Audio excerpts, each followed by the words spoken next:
కేసీఆర్ ఉన్న సుంది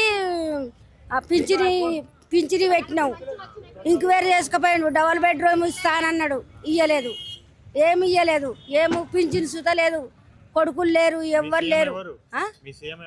ఇప్పుడా ఇప్పుడు రేవంత్ రెడ్డి, రేవంత్ రెడ్డి కోటీశ్వరులు చేస్తా, పింఛనే లేదు. మళ్ళీ ఏం చేయాలి? కొడుకులు లేరు, ఎవరు ఇస్తలేరు, ఇస్తలేరు. రేవంత్ రెడ్డి కిరాయే ఆ జీరో కిరాయికున్నా గానీ 600 700 కరెంటు బిల్లు వస్తుంది. తిరిగి ఎవరు ఇస్తలేరు నాన్న, తిరిగి ఇస్తలేరు. పింఛన్ నాకు పింఛన్ ఇచ్చినా పర్వాలేదు, పింఛన్ ఇస్తూనే లేదు, పింఛనే లేదు. మా ఆయన చనిపోయి ఇప్పుడు 7 సంవత్సరాలే. పింఛన్ ఇస్తానన్నాడు, ఇస్తూనే లేడు.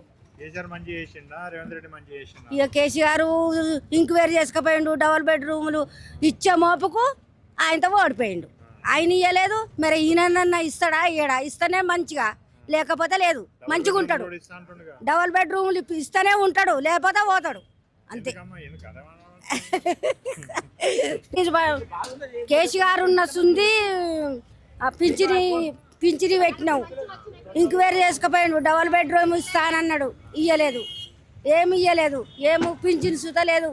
కొడుకులు లేరు, ఎవ్వరు లేరు.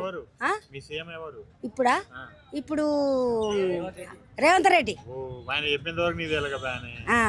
రేవంత్ రెడ్డి కోటీశ్వరులు చేస్తా, పింఛనే లేదు. మళ్ళీ ఏం చేయాలి? కొడుకులు లేరు, ఎవరు ఇస్తలేరు, ఇస్తలేరు. రేవంత్ రెడ్డి కిరాయే ఆ జీరో కిరాయికున్నా గానీ 600 700 కరెంటు బిల్లు వస్తుంది.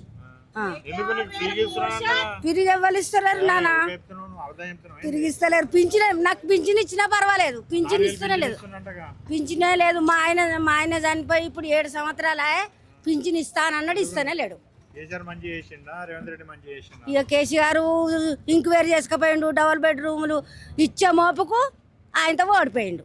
ఆయన ఇయ్యలేదు, మరి ఈయనన్నా ఇస్తాడా? ఇయ్యడా? ఇస్తేనే మంచిగా, లేకపోతే లేదు. మంచిగా ఉంటాడు. డబల్ బెడ్రూమ్లు ఇస్తూనే ఉంటాడు, లేకపోతే పోతాడు అంతే.